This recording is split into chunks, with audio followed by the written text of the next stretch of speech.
ফরিদপুরের জিলা স্কুল থেকে এসএসসি পরীক্ষায় পাশ করে সরকারি রাজেন্দ্র কলেজে কমার্সে ভর্তি হয় ফারহান হুদা মুগ্ধ।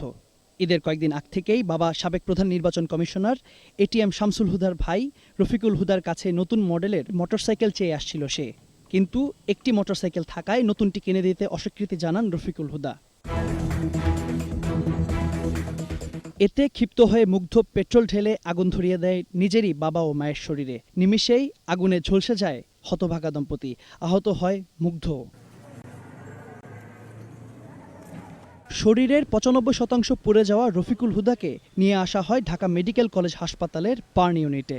আর তার স্ত্রী দুর্ভাগা মা সিলভিয়া হুদা ও মুগ্ধকে ভর্তি করা হয় ফরিদপুর মেডিকেল কলেজ হাসপাতালে। প্রাথমিক চিকিৎসার পর ছেড়ে দেওয়া হয় তাদের। তিনি এখন বাড়িতে আছেন, মুগ্ধ আছে তার সঙ্গেই। ৫ দিন মৃত্যুর সঙ্গে পাঞ্জা লড়ে সকালে হেরে যান রফিকুল। মরদেহ রাখা হয় ঢাকা মেডিকেলের মর্গে। কিন্তু পরিবার পরিজনের তেমন কেউই এ বিষয়ে মুখ খুলতে চাননি। কারণ সন্তানই যখন পিতার ঘাতক, তখন পরিবারের সবাই হতভম্ব। আমি হঠাৎ করে ঘটনা শুনছি যে মামা বার্নড হয়েছে।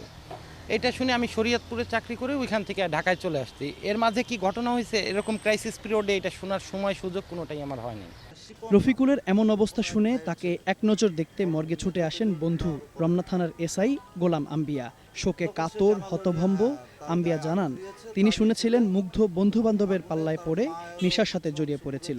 সবার এই ব্যাপারে সচেতন হওয়া দরকার, প্রতিটা বাবা মার সচেতন হওয়া দরকার। ছেলে কার সঙ্গে মেশে এটা পুঙ্খানুপুঙ্খ এবং সে ২৪ ঘন্টা কিভাবে পার করে।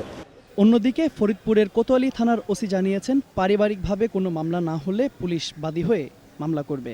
রাজেন্দ্র কলেজের ছাত্র হিসেবে আমরা এটা তীব্র নিন্দা এবং ঘৃণা প্রকাশ করি এবং এই মুগ্ধর আমরা যথাযথ বিচার দাবি করি। ঈশান বিন দিদার, এটিএন নিউজ, ঢাকা।